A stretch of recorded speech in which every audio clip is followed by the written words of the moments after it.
Now, here at One Life Network, we began the NF journey with the world premiere of the Hope video. And I had heard him only once several years ago, but this was really new to me. I was impressed with the production of the video and the instrumentation, especially the work of strings. But then I commented that I wasn't really paying attention to the lyrics.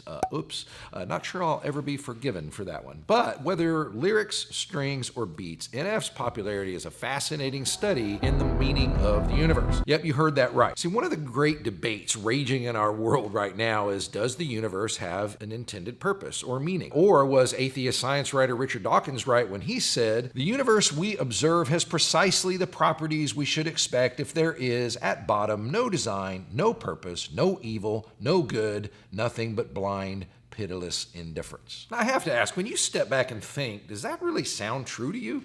Precisely the properties for no design, purpose, good, or evil? Precisely? So if you and I were going to design a universe with no good or evil or purpose, we would design one exactly like this one. I'm going to go with a no on that one. No! No! I'm going to show you how NF supports that no. Think about it. Why do you like NF? If you're a fan, why are you a fan? Now let's start with the Hope video. True fans know that the Hope video was another dramatic turn in the plot of his life. There's this arc of meaning that travels from the earliest stuff that he did to the most recent. He's talked about struggling deeply with depression and self-doubt. His relationship with his mom and her death is a big player in his story.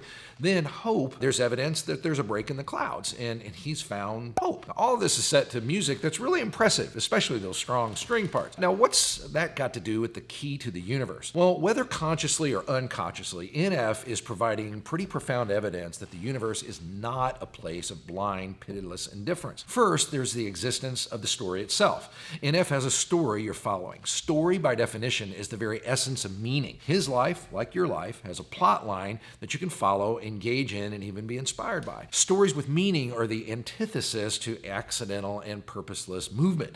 And it's a known neurological fact that we as humans are hardwired to think in stories. But even better, NF is putting all of this to music. And music itself is absolutely a key to the meaning of the universe. So let me give you a couple of reasons why I say that. First, and I don't want to ruin music for you, music is mathematical. In a very practical sense, music has math at its core. And this is a known thing. One article I saw said it this way. Western music today is based around sets of 12 notes that rise in pitch, called octaves. The tuning of each note isn't arbitrary. It's based on math. Each note within an octave has a frequency about 5.95% higher than the previous one. So in our brains, there's an interplay between music and math. In 2012, a study showed that listening to music during a math test could improve your performance by 40%. It's a good little tip there. Another research project showed you can use different mathematical phenomena in music. These include geometry, signal processing, differential calculus, and even trigonometry. In fact, research has shown that when music shows some mathematical structure, it tends to be more popular. Now, what's that have to do with the meaning of the universe? Well, revolutionary scientist Galileo put it this way: the book of nature is written in the language of mathematics. When scientists probe the deepest mysteries of how reality actually functions, they find mathematical precision. The universe is mathematically precise. But here's the really wild part. We don't just find mathematical precision in things we observe. Mathematics can tell us things about the universe and reality before we directly observe it. For example, radio waves were discovered by James Clerk Maxwell on paper before they were discovered to exist in the physical world. If you saw the movie Oppenheimer, you saw the atomic bomb was discovered by theoretical physicists before it was constructed by engineers. And math in our heads points to realities in the universe outside of our heads. And it's a crazy mystery on why it does that. Nobel Prize-winning physicist Eugene Wigner famously said this: "The miracle of the appropriateness of mathematics for the formulation of the laws of physics is a wonderful gift we neither understand nor deserve." Now notice he used the word miracle. Why would a random, indifferent universe be accessible and decipherable just by working out problems on a sheet of paper? Why would the farthest reaches of the universe or subatomic particles be accessible to us just by working out math formulas in our heads? Albert Einstein said the most incomprehensible thing about the world is that it's comprehensible. And at that point, you may wonder, well, what does that have to do with NF? And when we think math, we think something abstract or clinical. It's science like it's about engineering or physics or the algebra I had to learn in high school. And that's where NF comes in, and that's where music comes in. Music is a kind of moving mathematics, but even better, the best music is mathematics and meaning used to tell an emotional story. That's why we connect with it on a deep level. Psychologist Jordan Peterson did a great bit on Joe Rogan's show about this. Check this out. Music is an analog of the structure of existence itself. And then music does something else too. It puts you on the border between chaos and order. And so what you want is predictability with a leaven of unpredictability. And then that puts you right on the edge. That's the zone of proximal development. And I went to this bar in Nashville. This band was playing Kelly's Heroes, a great guitarist, best guitarist I've ever seen. This brilliant guitarist just goes way out on a limb. And everybody in the crowd, it was so fun to be there. They're just thrilled to death. He's like dancing on the edge of chaos and order in this virtuosic manner. And everyone is so taken by that it just lifts them out of the normality of their existence. You know, you see this joy just transfuse them, and that's because they got an intimation of genuine meaning.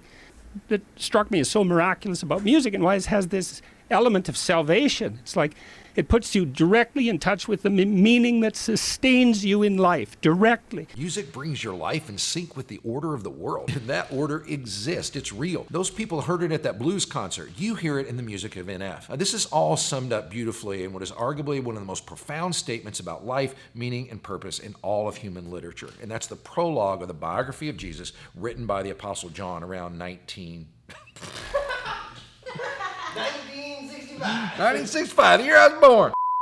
Around 90 AD. John writes this: "In the beginning was the Word." Now, before we read the rest of his passage, it's important to note something about that word translated word. It's kind of inadequate in English, but it's about the best we can do. The original Greek word is the term logos, and this was a term familiar to the average person on the street back in 90 AD. It was a combination of a couple ideas. From the Greeks, it was a term that was all about the rational principle of the universe, the kind of thing that Einstein and Eugene Wigner were talking about, and we talked about earlier. That sense of rationality that seems baked into the cake of reality. The Greeks were into mathematics and geometry, and then for the Jewish people, they believed that the essence of the Logos was expression or language.